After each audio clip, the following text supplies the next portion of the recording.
Welcome to the Glowing Red Pyramid channel. I'm trying to look you in the eye. Okay, I'm trying to make eye contact with you. To welcome you to episode 3 of this game. Hold on, I'm right back. Hold on. So here, I think you can hear me. Here.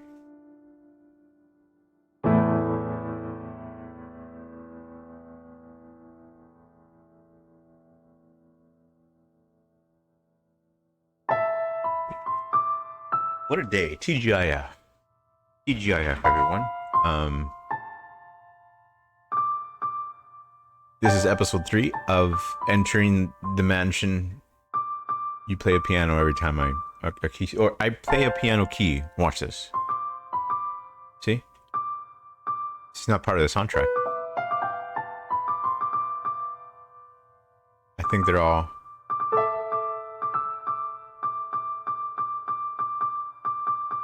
I'm sorry, I'm trying to play some Dr. Dre.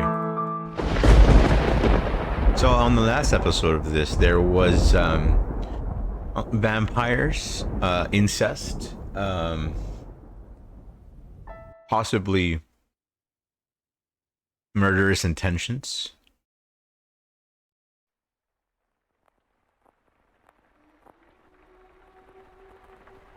Oh shit, hold on.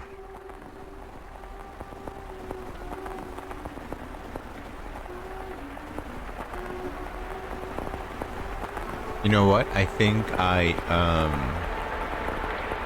what is this? Audio?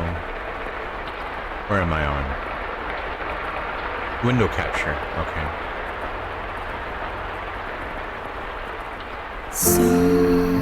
Oh my god, this music is fucking incredible. If it's too loud, I apologize. Just lower it down. Here we go. Window capture, yes.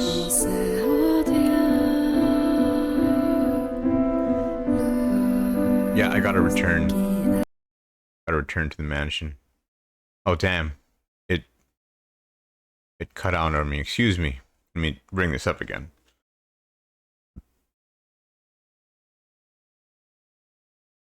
What a nice welcome back to this novel. There's gonna be a lot of reading in this that's a lot. I read a lot. It's a visual novel, so headphones are recommended, but I don't know if I would recommend them. Man, I look really red. No, that's just my screen. Such a wholesome, almost childlike, almost lullaby introduction to this game, which is supposedly notorious. That's a little notorious. Okay, 319, 320. Most recent. Oh, thank you. Lock?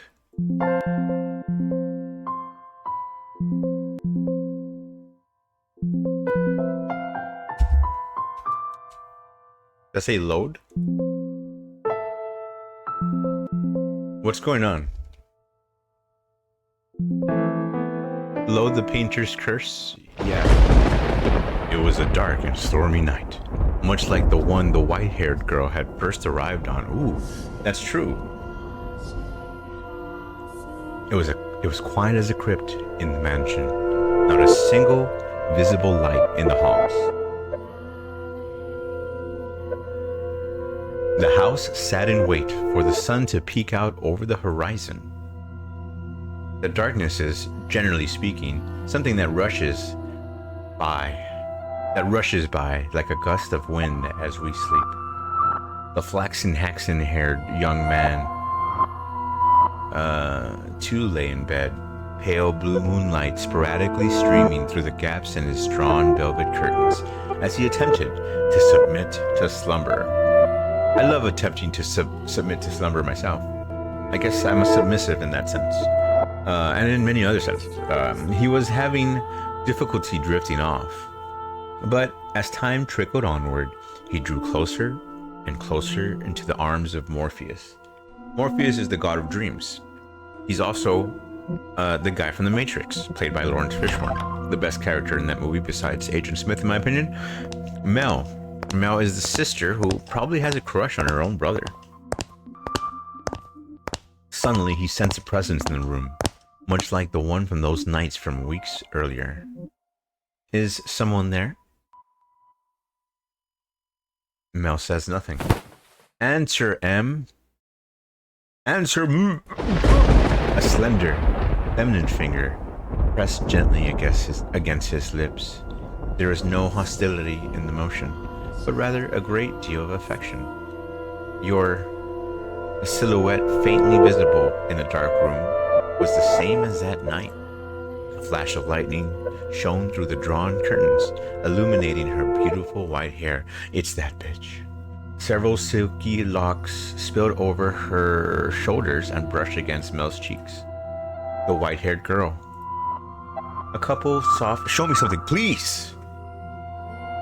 A couple soft puffs of air tickled his face, as though she were silently laughing. I guess it makes sense since it is dark. He assumed her finger. Oh my god. He assumed it's her finger. Held up against his lips. It was her way of telling him to stay quiet. She began to slowly, delicately trace the outline of his mouth, moving down his cheek and along his jawline as if over porcelain. You're, rather more forward than I remember. Well, I suppose you were always quite daring. This isn't the first time you've sneaked into my bedchamber. That's true. You did try to choke him out, the boy said in an attempt to conceal his surprise. Do you remember that night? She came to exact revenge on him for her father. Indeed, she had proven herself to be a rather bold girl once already. It's dark. I can't see you very well. Why don't I light a lamp? Or perhaps we could open the... But before he could finish, the white-haired girl sealed his lips with her own. In the near total darkness of his bedchamber, the two shadows appeared as one. What does that mean? Does that mean hanky-panky? They remained that way for several minutes. Their kiss was innocent, no more than a pressing together of two pairs of lips. Oh my god, is this the sister? Is this the sister? At the same time, the white-haired girl lovingly ran her fingertips across his skin. Is it a white-haired girl? Oh my god. Oh no. No, what's this? When their lips separated, Mel grasped for air. It seemed to... Wait, what happened? Wait, I didn't even know you could do this.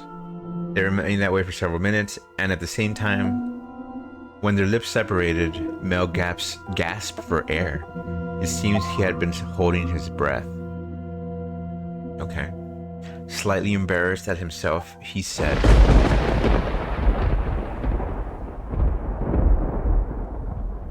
it was her, wasn't it? It was the fucking sister.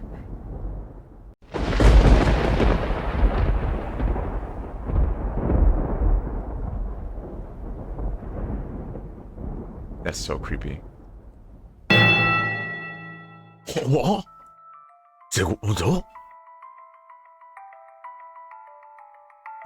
Nothing? He could not speak. The silhouette hanging above him was certainly the white-haired girl's. Or was it? Because his next words were, "Get off me!" He reflexively shoved the girl straddling him aside. Hold on one second.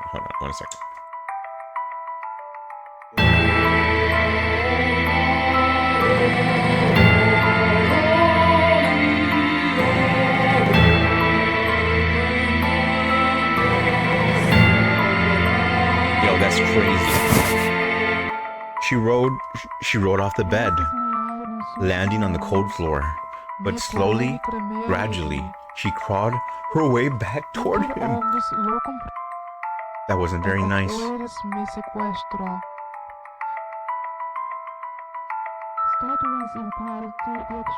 What, did someone say something?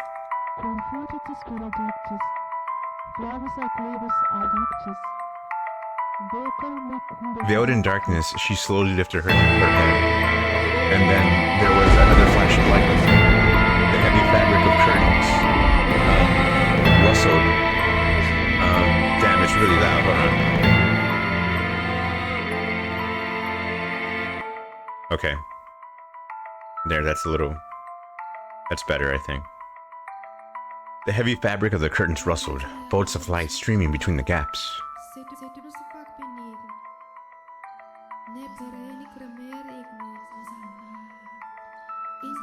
Her flaxen hair, her flaxen irises glimmered, though in the bluish-white light, it took a twinge of almost golden glow. No need to be so rough. This isn't the first time she's visited your bedchamber? Is it, Mel? Or did I not kiss you the same way? Tell me, how does she run her fingers across her skin? What does she do when she nuzzles up on top of you? Stop. Stop this madness, Nelly. Why would you do this?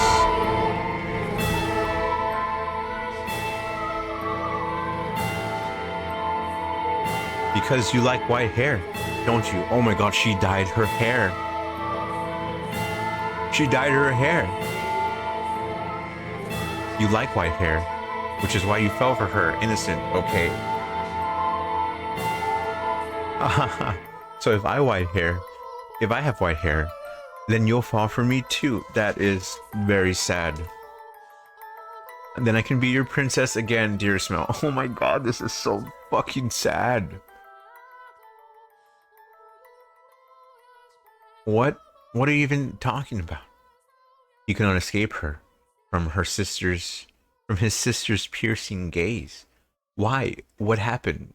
How could she? Questions crashed into the young man's mind like waves in a stormy sea. But none of them found answers. They simply caused him further perplexity. Your hair. What happened to your hair? How did you get it that color? Oh, this?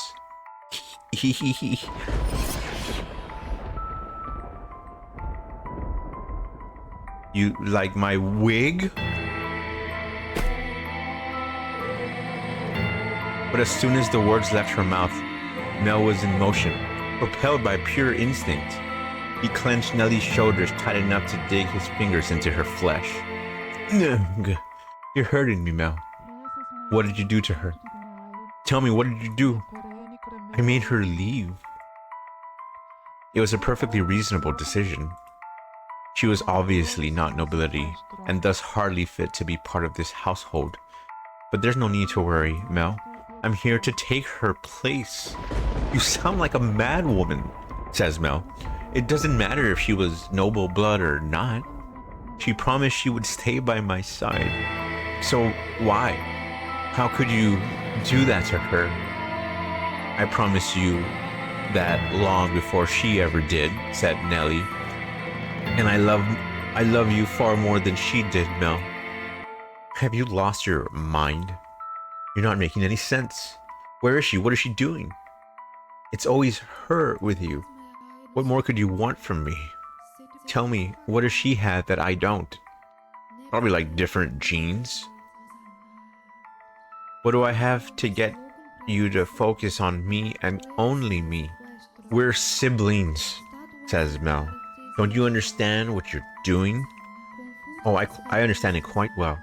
Far better than you do, dearest Mel. I even know that a former queen was executed for it. But if we don't get caught, there's no problem. Nellie, are you saying you've always felt this way about me? Oh my, you didn't notice, dearest Mel? I mean, come on. I mean, come on, seriously.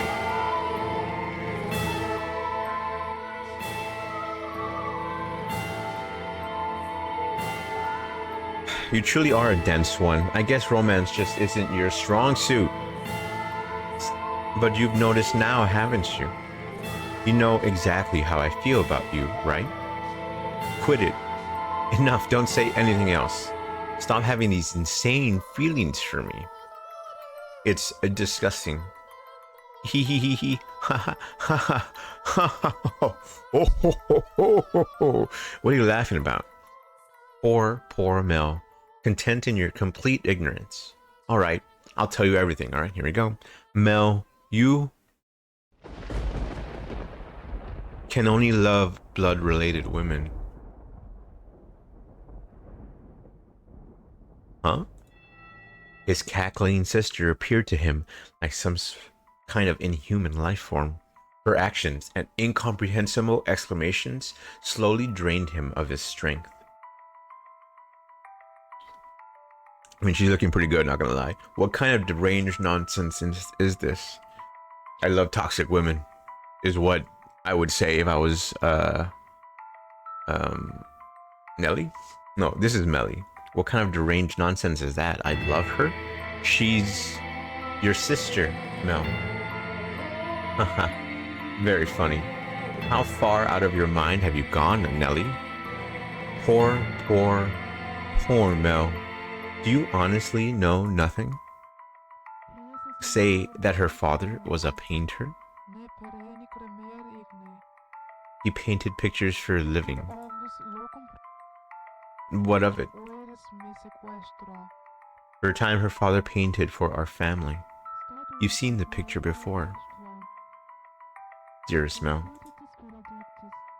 The one hanging in my room, of the two of us, that was painted by her father. He did a good job, didn't he? I kept asking and asking until you finally agreed to hold my hand. And how did you feel about that? You were rather embarrassed, weren't you? Do you remember that day, dearest Mel? Huh. You couldn't possibly remember it. But there's a chance you might remember this. Before we moved to this mansion, we had a painter with white hair. I don't remember any such thing. He was long ago.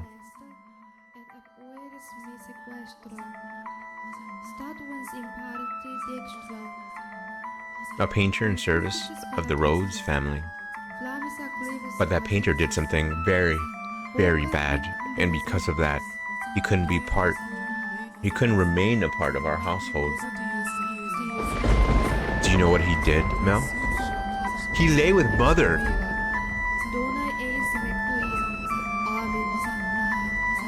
My father was chased from your house. If the child had been born... Fucking music, dude.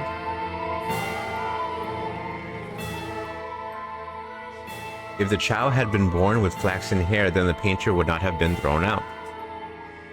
The baby would have been accepted as a part of the family. But that wasn't how it turned out.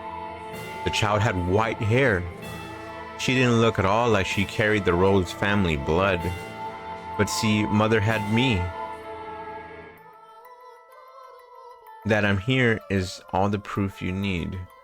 The girl born 16 years ago didn't have flaxen hair. Up until his last breath, he was only ever concerned about me. He held me in his arms and ran his hands through my hair, and apologetic look on his face. You're talking total nonsense. What proof do you have? If you want to see it, I'll gladly show you.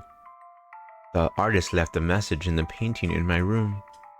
Tell me, am I truly wrong? Okay, did you fucking kill? Wait, did you kill that girl? And is that girl my sister? So, was I in love with my sister in this game? What did that girl tell you? You're lying. What part of it is a lie, Nelly?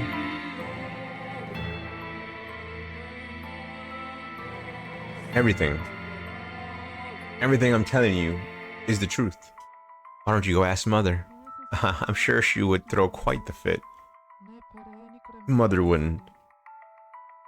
The mistress did not send me away when she saw me. Quite the opposite. She took me in as a servant. It never made any sense to me. Why would she hire a maid she knew nothing about? Someone who just showed up at the door one day. When I asked mother to make her my maid, she stubbornly refused. From a good house, don't make me laugh. If she were truly, really nobility, she would have given us her name. But mother was so desperate to cover up her mistake. That doesn't make any sense. I don't believe a word you're saying. It couldn't possibly be true. Wouldn't it be nice if you could bury your head in the sand?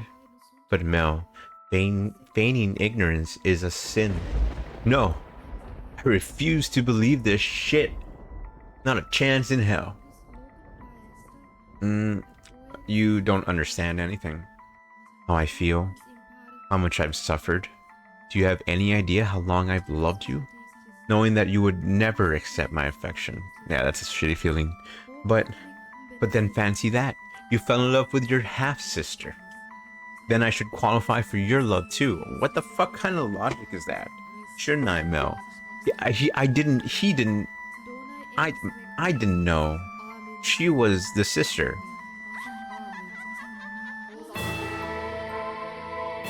Stop it, enough. Shut your mouth. Not another word. Sorry, I act like The Weeknd. I have the acting capacity of The Weeknd in that one show. I don't believe any of this. No. Oh, what happened? She's laughing and then she ran away? I know you'll never love me. I know there's nowhere for me to run. Say, when we were kids, was that really me? Was I really by your side, Mel?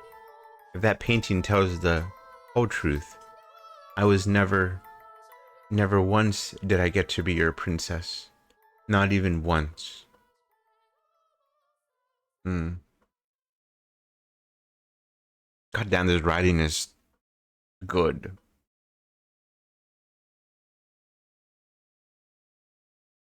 Dearest Mel, everyone just loves to dote on me. They're always telling me how pretty I am.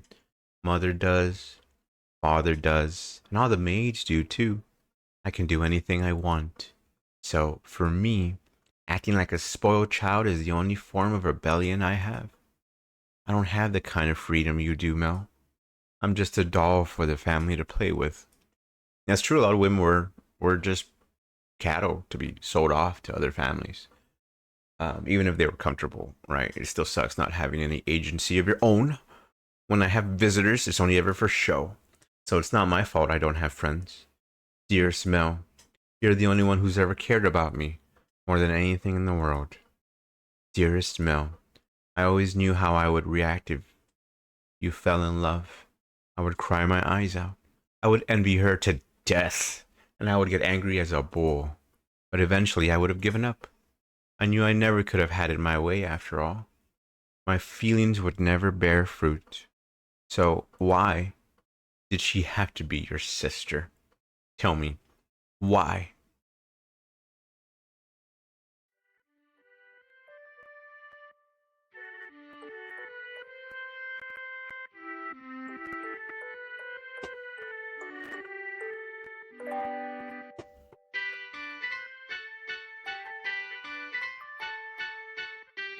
The music is all twisted now. Like, it's all kind of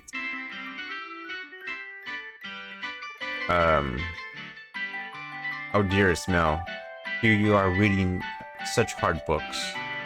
Your eyes will go bald if you spend too long. Hold on, let me lower this.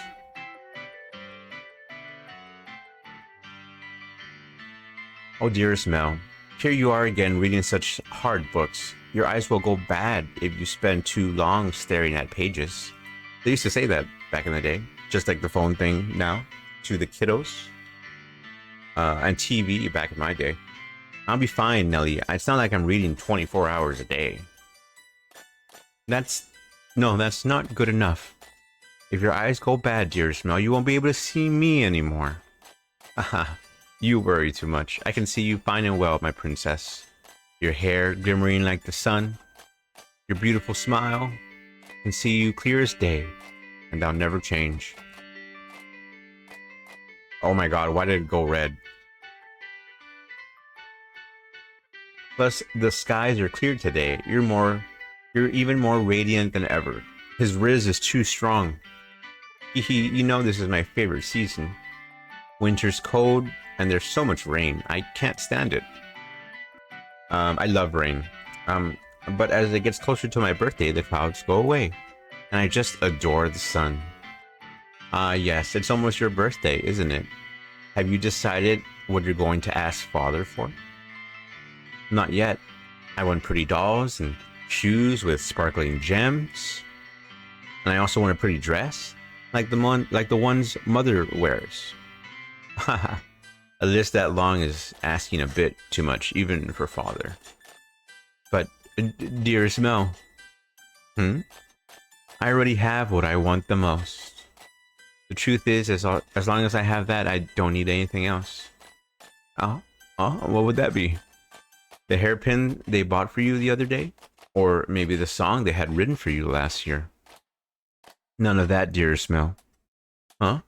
Then what could it be? Now I'm really curious. What is it that's so valuable to you? That's a secret. Girls have so many secrets. I just don't know what to do. uh, say, dearest Mel, would you run your fingers through my hair? Just for a little bit. What's gotten into you, Nelly? Why are you so hungry for attention all of a sudden? Please, dearest Mel. What the fuck is it showing? Oh, Nelly, what am I going to do with you? Come over here.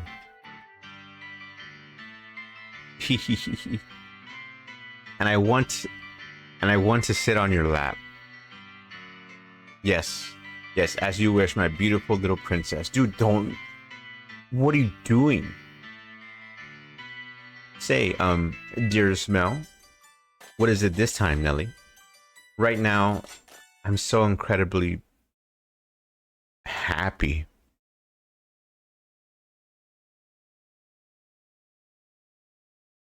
Oh, and out of curiosity, who was it that you really cared so much about?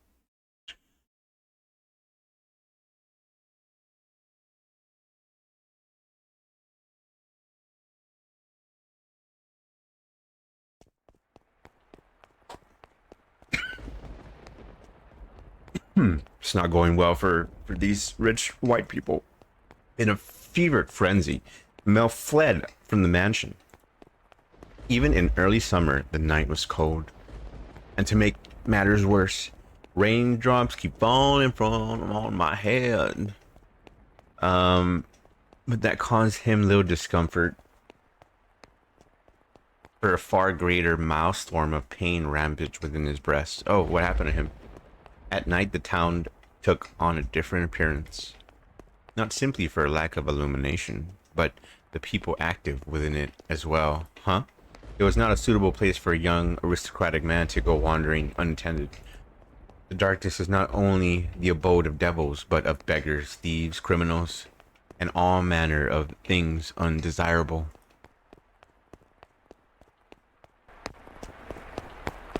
Mel? But despite that, he continued to run, knowing not where he was gonna head. He simply went where his feet took him. Where he arrived was the church. Excuse me. Father? Father! God. God should be able to offer me counsel. Don't tell him, dude. To answer all my questions, don't ask him any questions. About that painting, about her, about Nelly's feelings. Not her lies, but the truth. Please open the door. Open the door, open the door. Open the door. But as you might expect, the door was locked, and the priest showed no sign of responding to his calls. The sound of pouring rain was drowned out. The sound of pouring rain drowned out everything else. His head drooped feebly. He looked like a helpless little who had wandered alone onto a darkness precarious mountain path. with no end in sight. Why? Why won't anyone tell me the truth? All I want is for someone to tell me it's not true. Have I sinned? No, I didn't know anything. I didn't know. No, none of it is true. So, I haven't done anything wrong. I'm not at fault. Am I? Nevertheless, his sister's claims and her laughs continue to echo within his head. If he truly believed it to be false, he would have gone to look at the painting. That he could not was an indication that uncertainty had a stronger grip on him. Sure, fragmented images of a white-haired painter fluttered through the back of his mind, but he desperately shoved them aside. What good is the church? What good is theology? What good is God? What happens when you accidentally sleep with your half-sister and kiss your sister? And have a love triangle with your own sister and half-sister? Something moved near the boy. It stood immediately behind him and grasped his light dressing gown. It's the bum, isn't it? He had been so consumed in his own world that he had not noticed the person's presence until they were close enough to touch him. What? Who? Who are you? Standing there was a beggar dressed in tattered rags. That's the dad, I bet. He's still begging at the church. The hooded beggar tentatively extended his hand towards Mel, pleading for relief with sad, slender fingers. Were he a generous young man, Mel would have given the beggar something. Were he generous, of course. Lord, get your filthy hands off me. I don't have a damn thing to give you right now. Don't you dare touch me. He's being an asshole, but I wouldn't like being touched either. Suddenly, the beggar's head turned upward. My eyes catch the beggar's. Her hood fell back, revealing a hairless head. Why? And a pair of red eyes gazing bitterly, though with a familiar, distinctive glimmer at Mel. Red eyes. She immediately covered her face and turned to run. It can't be. The beggar that's always been here was, but you said yourself that they would not survive much longer. How could you be certain she was that same beggar? Wait for me. Perhaps, as someone of such high social standing, all beggars appeared the same to you? Or perhaps you wanted to believe your meager generosity made a difference, that you did something of value. Damn. Attacking modern capitalism a little bit. I will not say it is wrong to think so. Wait for me. Oh, that's the narrator talking. I chase after the fleeting girl. So in case you're wondering, before we continue, this is the Glowing Red Pyramid channel. We are playing the house in Fata, Morgana. It's been a while since I played this, but the story, I like it enough where I remember pretty much everything of this, more or less. This is a story within the story. So I open up the game, I play the game, I'm in a house. This maid, this vampiric looking maid, I don't know if she's a vampire yet, but she's certainly vampiric, you know, I think that's a word. She talks to me. She says, I don't remember anything. I don't remember anything because it's the first time I played this game. And then she starts to tell me the story of the inhabitants of this mansion that's now derelict. It's condemned. You know, nobody lives there. It looks like Walter White's house. You know, after he took off, it looks like a meth house, practically in a way. The gray text is that narrator telling me the story, whereas we're experiencing the characters right now, at least one part of the history of this house. Though I shout for her to stop, she continues to run. Also, if you're just watching this, you should watch the other 2 episodes because it's pretty important. But if you're just watching it here, you know, welcome, that's fine too. The rain is so heavy, I'm afraid I might lose her. It doesn't look that heavy. I'm terrified. But I didn't do anything wrong, did I? I'm begging you, please stop. I just want to talk. She comes to a stop at a corner. Please do not go around this corner. It's you, isn't it? The white-haired girl. I am sorry. Why are you apologizing? What I said back there was terrible, and for that I am truly sorry. I didn't realize it was you. Please come back to me. If you're concerned about social status, I'll figure something out. And Nelly's getting married off soon enough. Oh, yes. Nelly. Nelly did some horrible things to you. She's lost her mind. She was talking nonsense. But don't worry, she'll be out of the picture soon enough. I'll make sure you're safe. You say something, please. Are you angry? You're angry, aren't you? I'm not angry at you. I am not. Did you know everything? Did you come to our house aware of everything? What? Did you? Tell me. Please, the priest isn't around and everything Nelly says is a lie. You're the only one who will tell me it's not true. What are you? Our relationship. I don't understand what you're saying. I see. You don't know. You don't know. It's for the best. Oh my god, he's not gonna fucking tell her. Nelly's the only one who knows. And she'll be gone before long. Everything will be alright. She's gonna fucking kill her, isn't she? Lord Mel, it'll all be alright. Let's go back. I'll make sure you're never put in any danger again. I'm begging you. I'm begging you. Stay with me. It's an excellent choice of words for someone who was making fun of beggars like 5 minutes ago. My appearance is no longer suitable to stand at your side. You saw how unsightly I am by the church, did you not? Hair can grow back. That's not a problem. Now I truly look the part of a hideous witch, but I am to blame. It was a sin for me to find happiness in your kindness. What are you talking about?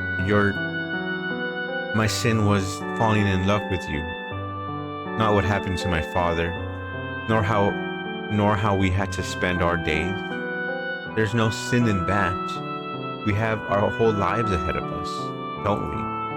With enough time, this whole tragic mess will be behind us. Things will only get better from here.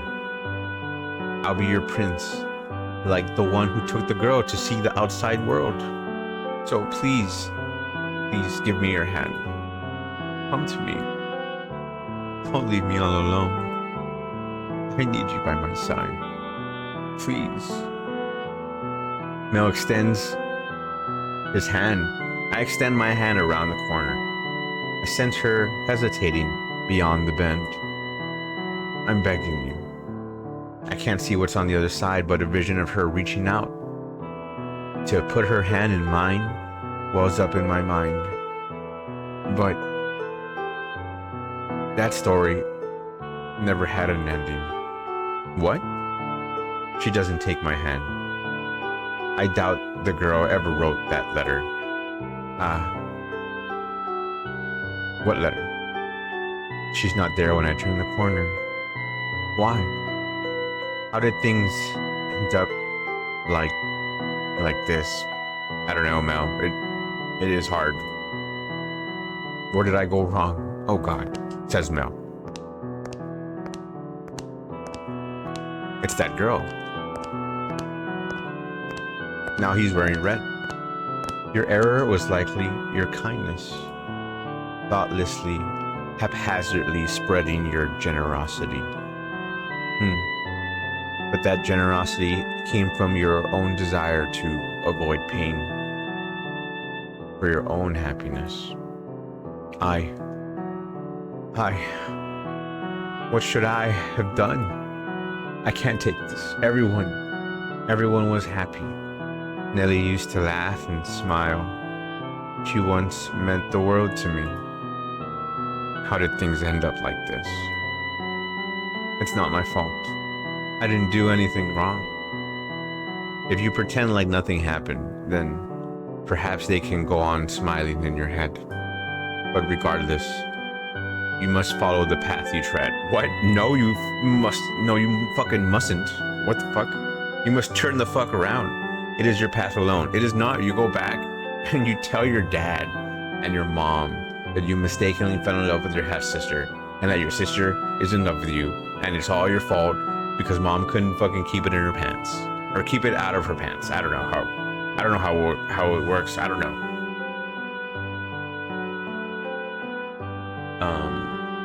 The path you chose. I do know how it works, by the way. I don't know why I said that. The path. I do know how sex works. I swear. The path you chose when, in that moment, you decided to run. Make the wrong choice in those moments, and you shall find yourself on the road to ruin. I would have been better off not knowing. Better off in the dark. I just wanted those tranquil days to last. If they were supposed to last forever. At some point, your childhood must come to an end, and that ending may not be the one you anticipated. I can't stand this world. You yearn for a world that would treat you with kindness. What should I do? What should I have done? Someone, please, help me. Is he talking to himself?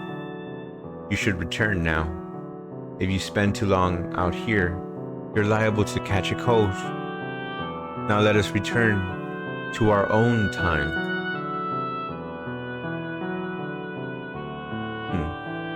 That was a girl who was telling me the story. She knows the deets pretty much. Jeez, what a... I almost feel bad for him, even though he was kind of turning into a aristocratic jerk.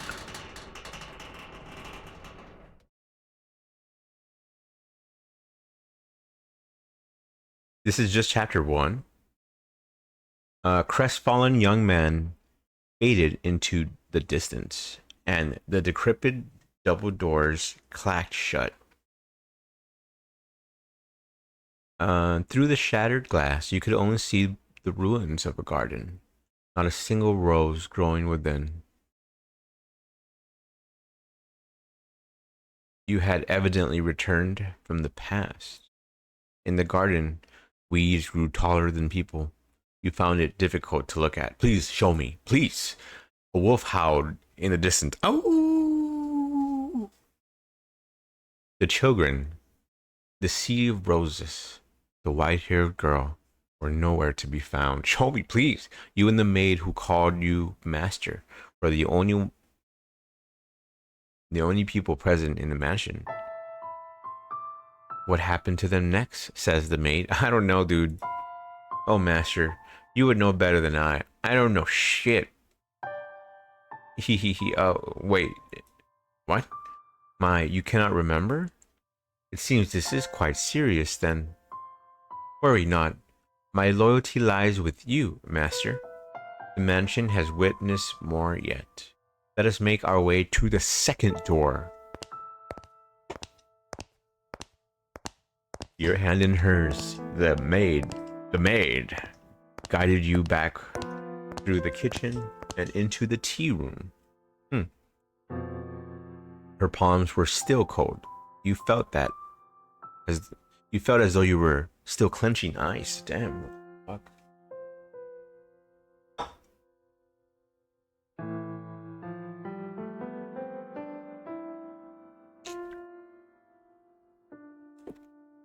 Master, do you wish to know the truth, no matter what may be hidden within? Honestly, no. Or is it something you would rather be happier not knowing? Would you rather remain in the dark? I don't know, man. Oh, is that so? Just chapter 1, and we already had, like, incense. Oh, is that so? I wonder about their father. I don't. Yes, the flaxen-haired sibling's father. Okay. Do you think he knew about the white-haired girl? Well, the father was cheated on by the mother. And the painter had hair like that.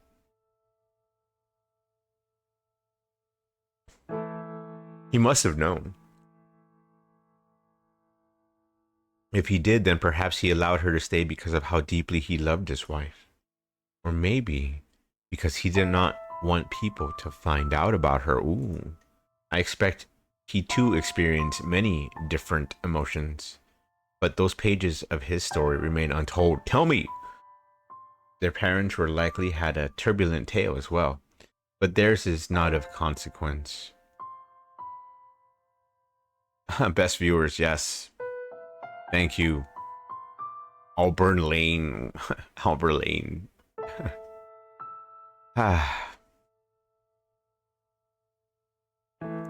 Thank you for watching. This is the Glowing Red Pyramid channel. Sorry, I got a little bummed out. Realized that I'm alone in a room staring at a camera.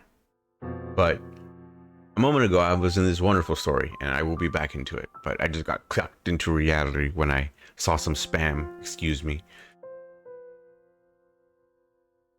Let me take this off. Put this back on. There we go.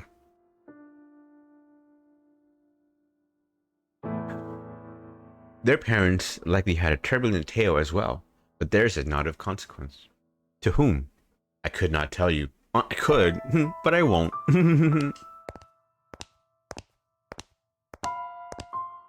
You and the maid crossed through the entrance hall, continuing your trek.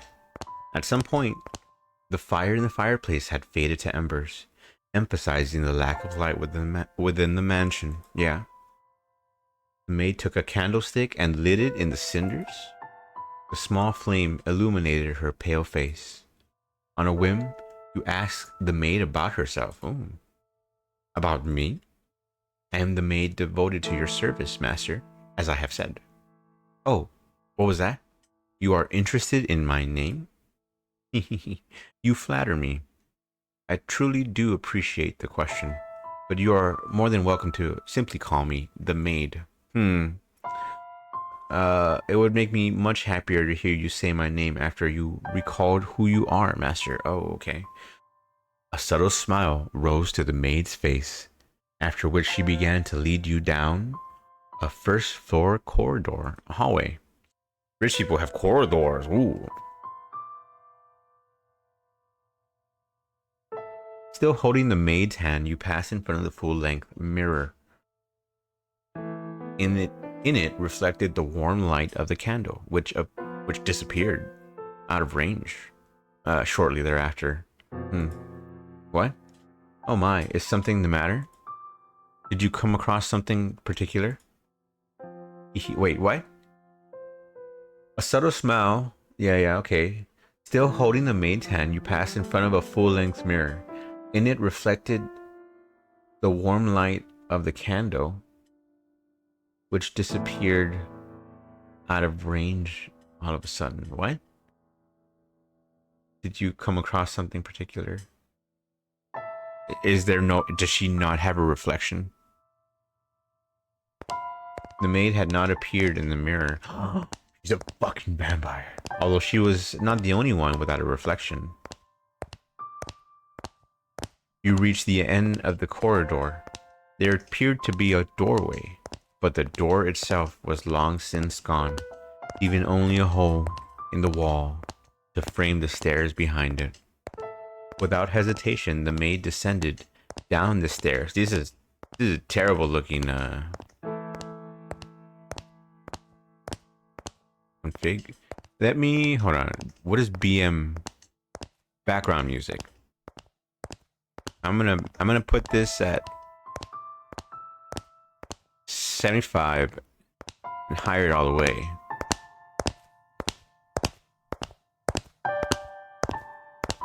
Let me lower it more.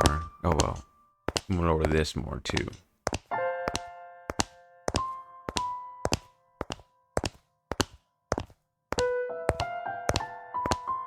$88. And this 73. Sorry about that. I just realized you could see that menu. I thought, for some reason, I thought you couldn't.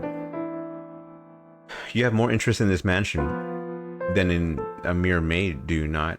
Well, you have no reflection. Though it pains me to say, as much in your presence, this master is cursed. I mean, although it pains me to say as much in your presence, although it pains me to say as much in your presence, master, this house is cursed. Yes, it's a curse that runs deep. Just as you bore witness to, the majority of those who dwell within this house fall into misfortune. I have served here for many years, and periods of happiness are as fleeting as a sugar cube in a hot. Okay, this is really nice writing, so I want to repeat this. I have served here for many years, and periods of happiness are as fleeting as a sugar cube in a cup of hot tea. That's nice. That's real nice. I think that's just life. Isn't that just life? Why did such tragedies befall them? I don't know. If I were to guess, master, it was because you had not returned. But when you remember your true self, the mansion's curse should be broken. Oh, the next door is before us. It appeared to be the entrance to a cellar. The disconsolate wooden door was visibly rotten in several places. It seemed like it might crumble at a single touch. You could hear the sound of something devouring meat beyond the door. Maybe there was a beast living within. Before you had a chance to say you thought it was dangerous, the maid opened the door with a chilling smile on her face. Your first impression was that it smelled of blood.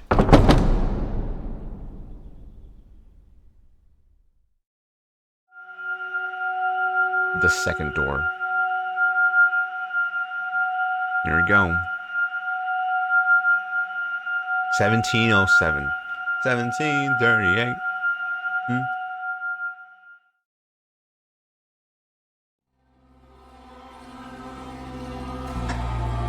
The mansion sat in ruins in that era.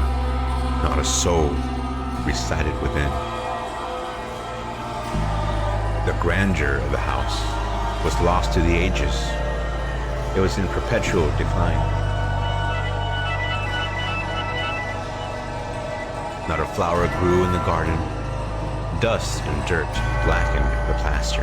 Cobwebs blanketed the corridors. Ivy shrouded the outer walls. It was not a pleasant sight, it seems, although it sounds pretty badass.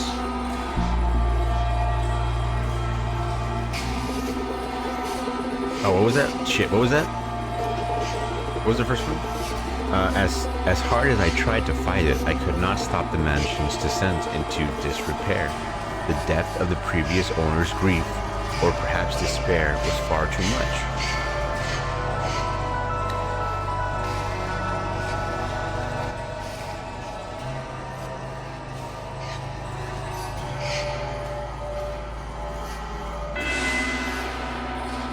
After the beautiful flaxen-haired family, people stayed away from the mansion. They had no heirs, so their bloodlines simply vanished into the depths of history. It had been about 50 years since the house at last had a resident. The forlorn property appeared as though it had been abandoned for centuries at the occasional villager who stumbled upon it and did not remain there for more than a day. My time there was rather solitary. That was perhaps the loneliest time of my life. Everyone who visited the mansion feared it, and it was left alone without anyone to become its master. I even came to believe that my time serving as a maid would come to an end in this era. However, one day I noticed something out of the ordinary. As a servant of the house, I am almost immediately aware of any new presence within its walls. And there appeared to be someone downstairs. Can you imagine just how delighted I was? Though a part of me was anxious about what kind of person I might find, the possibility that it could be you had my heart aflutter.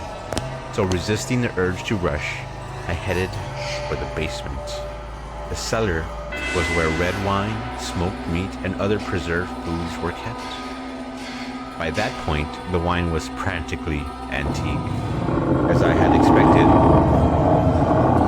a man had into the cellar.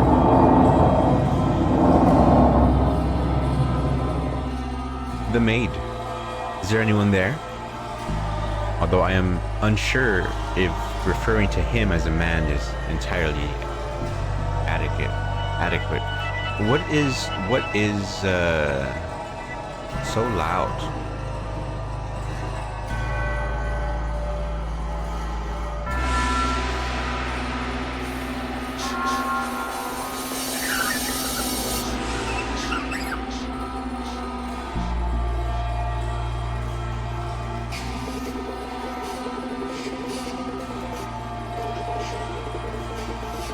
XXXX.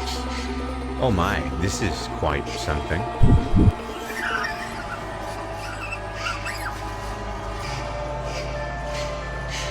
That's not a man. That's a black thing. The very first thing I sensed was an almost unbearable stench. The odor emanated from a man heightened by the food he had carelessly rummaged through.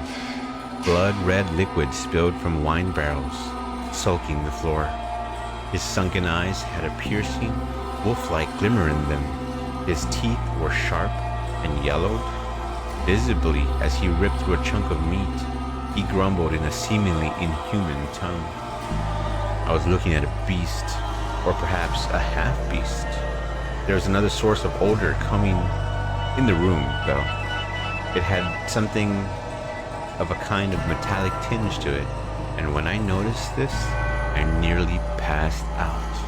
The red liquid was just not wine, as I had assumed. The beast had, I presume, stolen a weapon from the village.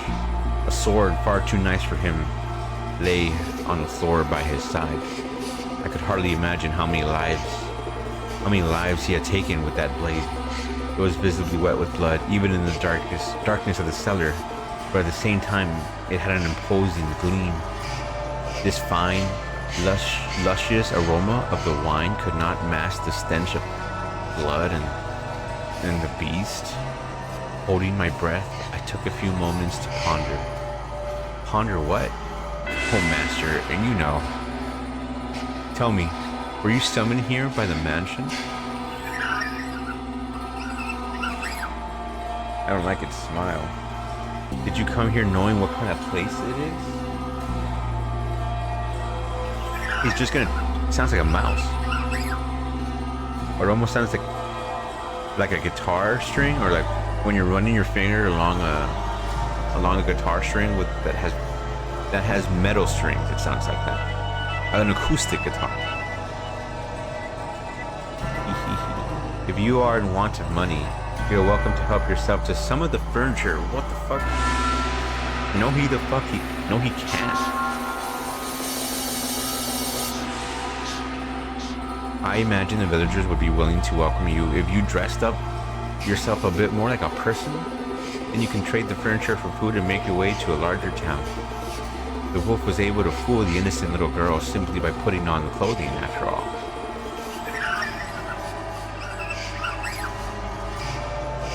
Oh dear, I was afraid you wouldn't understand me. What am I to do? I was in quite the predicament.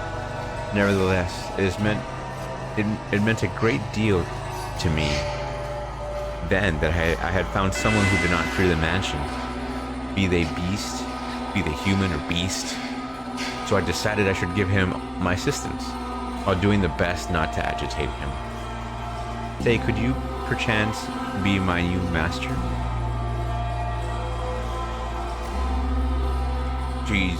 She's desperate. That's what happens when you're desperate. Get into a toxic relationship with a spawned smoky demon. The mansion sat near the ocean. To say it was perched upon a cliff might make it sound rather intimidating.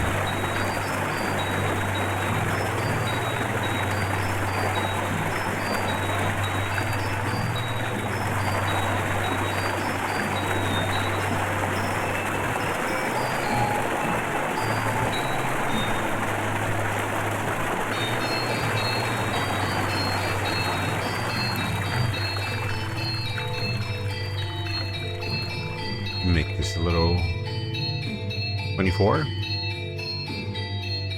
24. Okay, 24.5. That's what I had it at.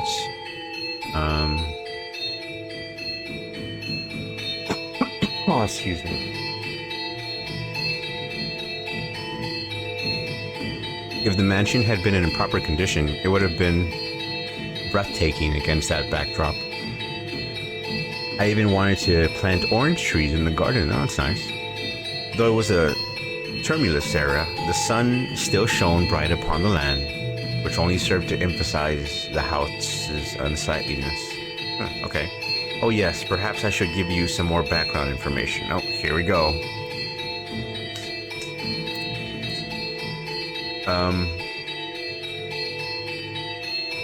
At that period in time, a war had just drawn to a close. The 1700s? What war was that? War? I have no idea. The once gorgeous wetlands were infested with crows picking at decaying remains. Ah, a feast for crows. Bodies of soldiers fallen in battle continually washed up on the shores of coastal villages.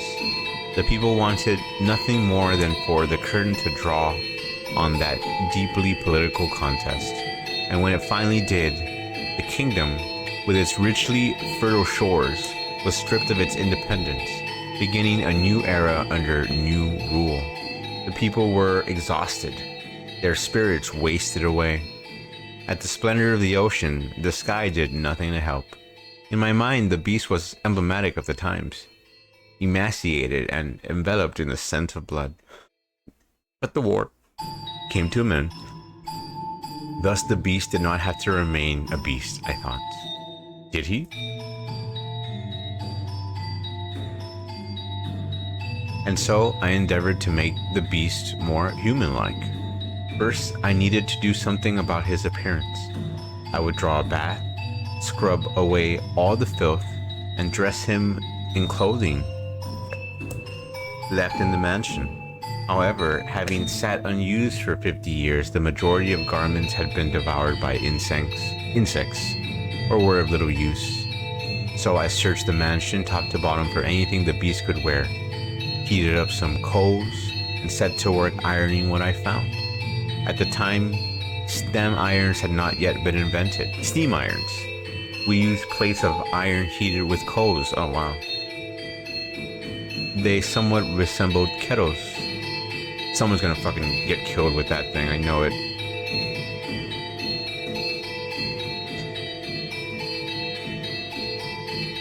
Bro, if it's still loud.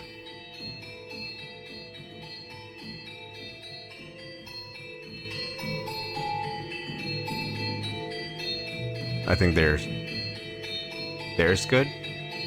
No, it's still.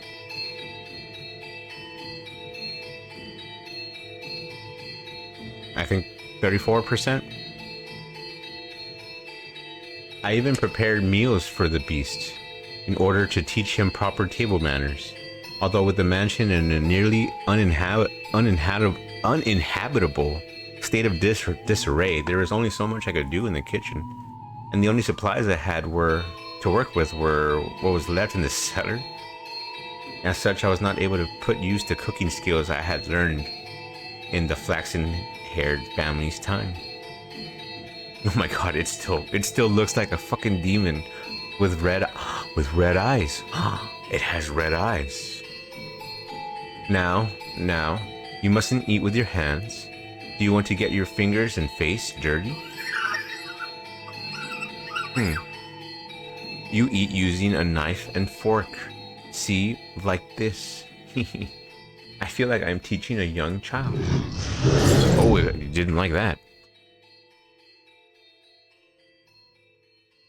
Oh my, what are you holding your head for? Oh dear, perhaps I should be teaching you to speak before table manners. Yeah, that's the first thing you teach them, by the way, because without it, you can't teach them anything. Worry not, we have plenty of time. You needn't act so frightened. Or perhaps you do not want to be understood at all. Would you be so kind as to tell me your name? You are, for now, still a guest. It is too soon for me to call you Master. Or am I mistaken? Your name? That is what people call you? How about I start by telling you my name? What? I am called...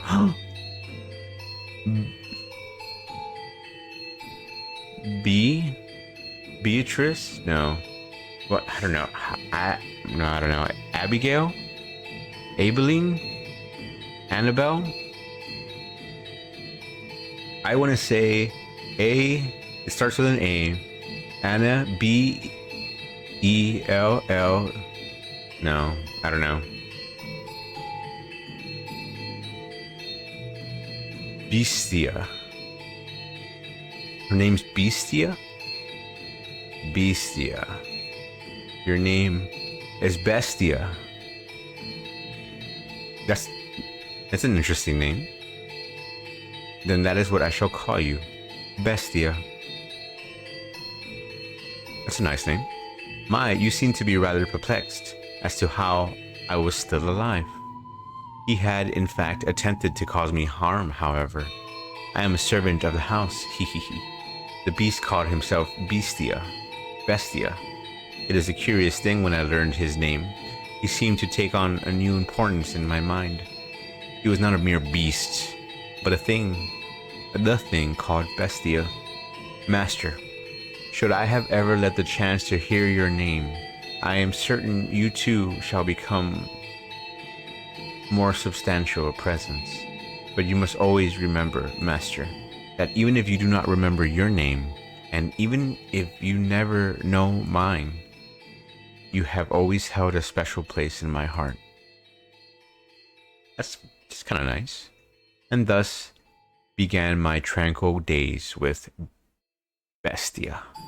Slowly, he began to learn the human tongue, and I was, to be quite honest, rather thrilled. To be certain, I was afraid of the beast, but my fear was not so strong as my elation that there was someone else in the mansion, someone to whom I could speak, and someone that might become my master. Come now, you must pull weeds at the roots or they will grow back. This is a task that requires persistence. You do it like this, see? There you go. Can't believe this fucking thing is doing it. Grass. Oh, did you not expect that? What appears to be many plants on the surface is actually all connected within the soil. This is a task that requires a man's strength. If there were other servants, they could do it. So I apologize you for making you tend to the garden, future master. Or perhaps now that you're all dressed up. He's not dressed up. He looks like a smoke monster. He looks like a smoke monster from Lost. Do you wish to leave the mansion and find someone to fool, as the wolf did the sweet little girl? Have you no interest in remaining in such a disheveled house?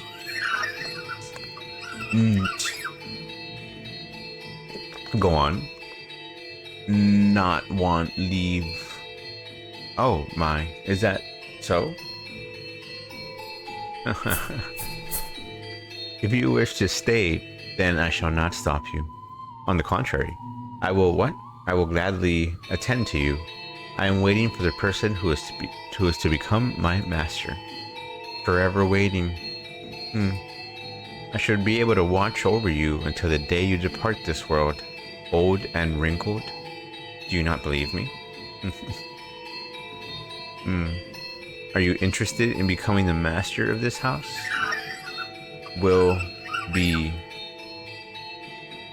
I have to wonder if you know what you're saying, although it matters little whether you do or not. Oh my, look at that. Now this brings back memories. This is called a rose. Do you know what a rose is? It's a type of flower. No. Do not know. I see. Then allow me to teach you. What you have here is not a real rose. The real roses wilted and are sleeping in the soil.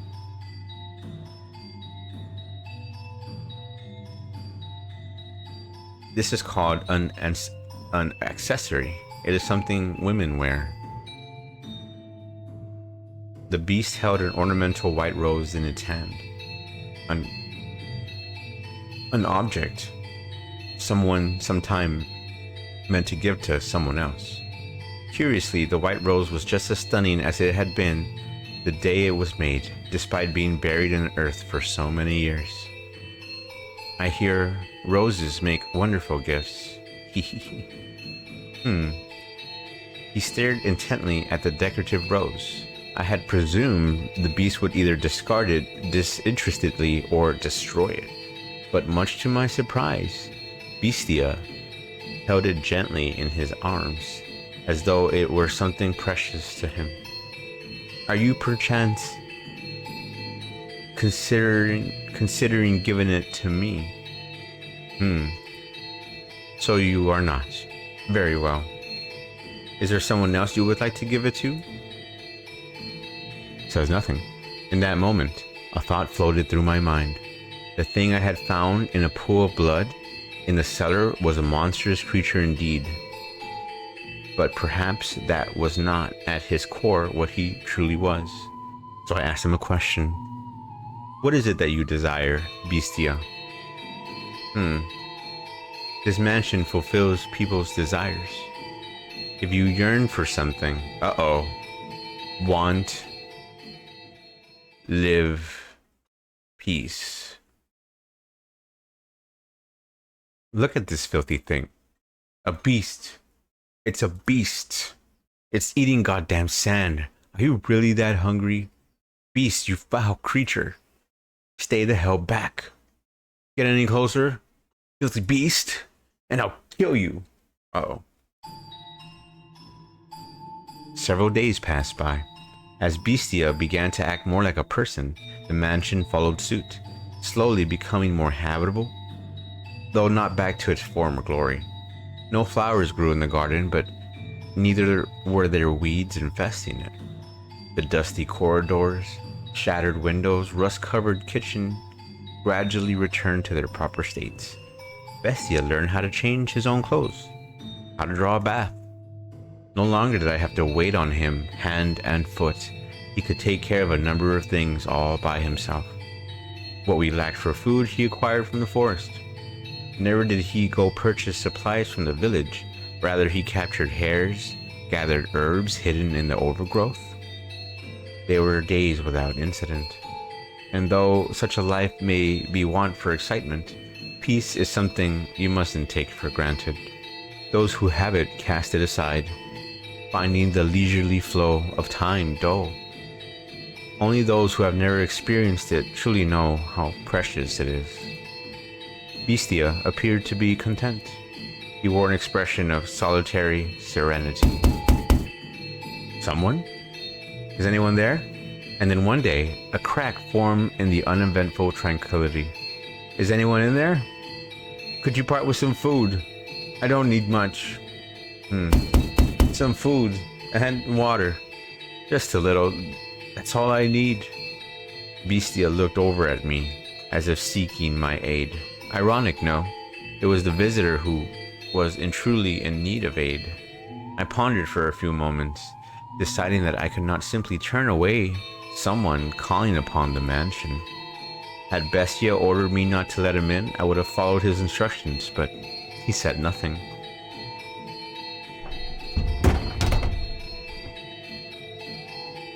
Well, thank God someone's here. I was afraid it was deserted. You said you were in need of sustenance? Yes. It doesn't have to be much. Anything to quench this thirst. I got lost. It's been several days. Give me a few minutes. I will find... Let him in. A firm, deep voice came from behind me. I was quite startled. When had the beast learned to act so much like a human? When had he learned to speak so clearly and to behave so much like a master? Ah, upon seeing Bestia, a look of terror appeared to cross the wanderer's face for a moment. But to my eyes, Bestia was the very image of the head of the house. But to an outsider, he probably appeared to be nothing more than a beast in man's clothing. Prepare him a meal and a bed. I suspect he is quite tired. Thank you. Thank you very much. But in time, the fear drained from the man's face. Bestia sat precariously on the border between man and beast. Though he still had his doubts, the wanderer revised his first impression, deciding Bestia was human. As the wolf had fooled the little girl in the forest, he too had succeeded in playing the role of a man. That's kind of creepy. Though I thought I was a gooner for a while there, but you really came to the rescue. And a meal like this on top of that? You really didn't have to. Although I guess that's not an appropriate thing to say as I'm eating. What kind of meat is this? Hare. It's damn tender for a rabbit. And here I thought it was beef. You have quite the skilled chef. Oh, she's the one who cooked this? Is she your wife? Oh, no, I am merely a servant. A female servant, huh? Don't see that very often. This mansion's just full of surprises. I can hardly believe it. Lost for days, and as soon as I think I'm dead, there it is. Thinking back on it now, it's miraculous. But why are you two living alone in a house on a cliff? Oh, I beg your pardon. Asking so many questions without telling you about myself. My apologies, just a little too excited to finally see other people. I'm a merchant. I do international trade. Until a few years back, spice exports pretty much came from one place. But now that we've established trade routes of our own, my country's fighting tooth and nail to push its exports. And in fact, some have lost a few teeth in the fight already. But that's just how it works. It's a cutthroat world. You must do what you must to survive. That's just how it works, the merchant said, a sorrowful look on his face. He was quite clearly putting on a show, though. Confidence in himself and his homeland radiated from that man. I came to this land to do business, but much to my chagrin, I somehow ended up lost in the forest. Bestia says nothing. Had I wandered around much longer, I'd lost the chance to ever see my beloved again. Beloved. Your beloved? Yes, sir. I'm constantly out on business, so we get to see each other only a few times a year. But she always waits for my return. I'd like to introduce you to her if I ever get the chance. She's a pretty girl, if not especially striking. Is that so? The merchant was a man of many words, and I, for one, do not mind a lively, supper table. Though I know not how Bestia, at the very least, I was glad we had invited the wanderer into the mansion. He was, after all, holding a proper conversation with someone, and he seemed to be having a success concealing his piercing, beast-like gaze. However... Oh, right, I stopped by the village before entering the forest, and I heard a bone-chilling tale there. As soon as the merchant brought up the subject, a palpable tension spread through the room. They say there's been sightings of a beast. It's a creature unlike anything anyone's ever seen before.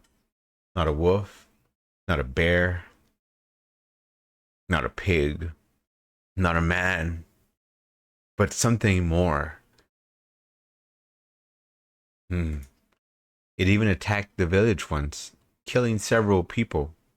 Thankfully, the men managed to drive it out, but the creature is still alive.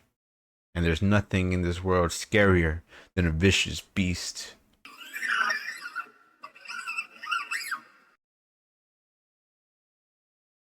So you should keep an eye out. Wouldn't want to accidentally let a murderous beast into your home. At the villager's insistence, I had the smithy forge me a knife. Is that knife? Huh? With you now? Well, yeah, I've got it on me. Only good to defend myself with, but it's better than that knife. You brought that knife. You're here to kill me with that knife. What? You're gonna stab me again and again with that knife, like they did last time. That's why you're here, isn't it? What? What are you talking about? What's gotten into you? Stab. Stab. Calm down. What are you so worried about? I'm not gonna hurt you with this. Oh shit, he's flipping out. What? What did you just say? Oh no. Eek. I like to imagine that before the wolf ate that poor little girl, he said, "Is this what I always looked like? Oh, that beast? What's your problem? What's wrong? Talk like a human. Is me? I don't know what that says. Stop. Stop, stay back. Get any closer and I'll stab you to death. That's just, you act like you only just realized I'm a beast. That's right. I'm a beast. I killed them.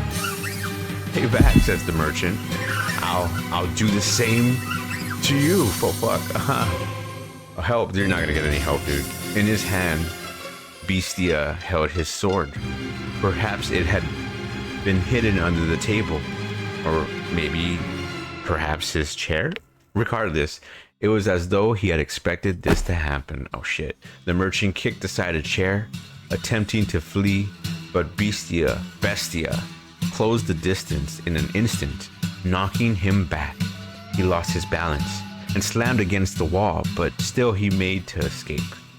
And though the beast stood blocking his path, oh yeah. No, please, stop this. I don't know who to root for. Don't kill me. My beloved is waiting for me back home. Jesus Christ.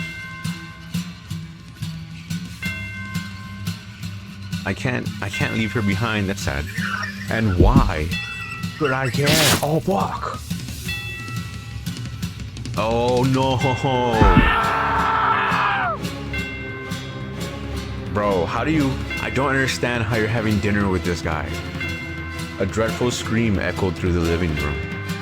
I reflexively covered my ears. Please, help. Someone. Anyone. No one's gonna come for you. This mansion's a long way from town. Help. That woman, where did she... Why isn't she here? She was just... Oh shit. Oh man, that looks cool. You'll kill me if I don't kill you. So, I must show you that I will. That's right. Show not tell. I must kill you, or you won't understand. What? You just won't understand. If I don't show you firsthand, you won't understand. I'll make you understand. I'll make your flesh and bones understand. Shit. I'll kill you. I'll kill you. Fuck. Oh man, he's a goner, dude. Kill you. He's crashing out. Monster. That's right. I am. A beast. Oh shit.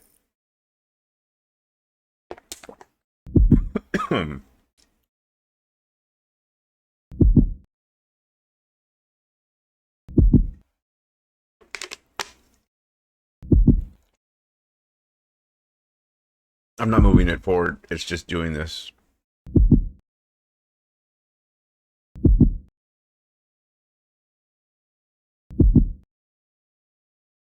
I guess that's the blood or the heartbeat, and the heartbeat's gone. They had been enjoying a peaceful meal around the table together just minutes earlier. So what had triggered this? The knife, I guess. If I were to guess, the merchant saying the word knife is what caused the beast to snap. A simple, small thing that set him off. I could not comprehend it. Bestia, who had said he wished for peace, was staring down a ravaged corpse of the merchant. With a look of ecstasy on his face. Oh, damn.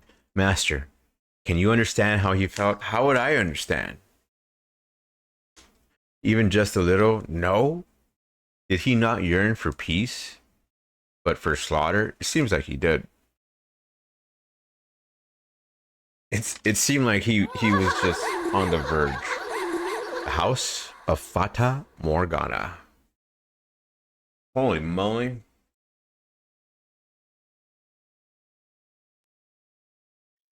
Pauline, who the fuck is this now? Oh my god, every episode of this. The first two episodes weren't really as bad as this. This one's been pretty crazy. Let me save here. Oh no, I didn't mean to. There we go. I gotta save. Yeah, to find the girl and for you and the painter's curse. Yeah, it wasn't this crazy.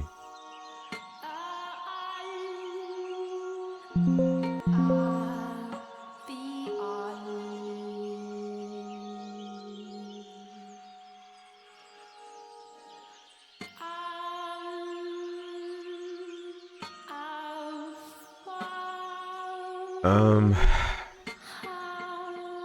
3474. Well, I'm gonna end it here. It was a lot, honestly. I didn't like the second story as much as the first story. The one with the brother and the sister, that one had a lot more. That one had a lot of character development. Whereas this one felt like a side story or something. I don't know.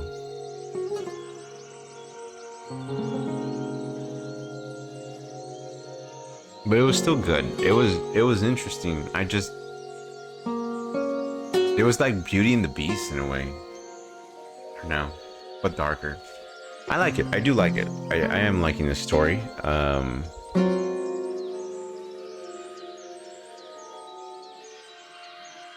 Backlog. Window. Return to the entrance. Well, thank you for joining. This has been The House in Fata Morgana, episode 3. This is the Glowing Red Pyramid channel. Please be sure to follow me here if you want to see more of these Twitch streams. Honestly, I focus more on just kind of having content on YouTube and VODs. I don't think I'm going anywhere, so feel free to follow. Let me give you... I'm trying to pitch the YouTube channel more. So, just in case, I don't know what's going to happen with the VODs. I have a feeling they're going to get rid of VODs eventually. I don't know. But follow me on Red Pyramid 2449. I cannot for the life of me remember the stupid numbers that YouTube chose for me. They mean nothing to me. 2449. They mean nothing to me. I don't know. But follow me there. Red Pyramid 2449. Glowing Red Pyramid here on the Twitch channel. I will be playing... I don't know. I kind of want to continue this next time, but I've been playing Death Stranding. So I'll probably do that next. And we'll see what happens. But I'm loving this game. I really am. I really am liking this game. I want to buy this game on the Switch the second it comes out on limited run games.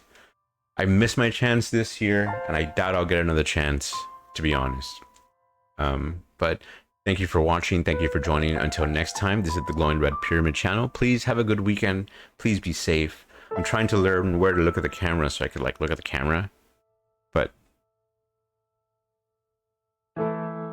yeah, last time I looked at the camera, or like right now I'm looking straight at it. And hopefully I'm not like cross-eyed or something. I felt like I was. Anyway, this is the Glowing Red Pyramid channel. Have a good one. Please be safe.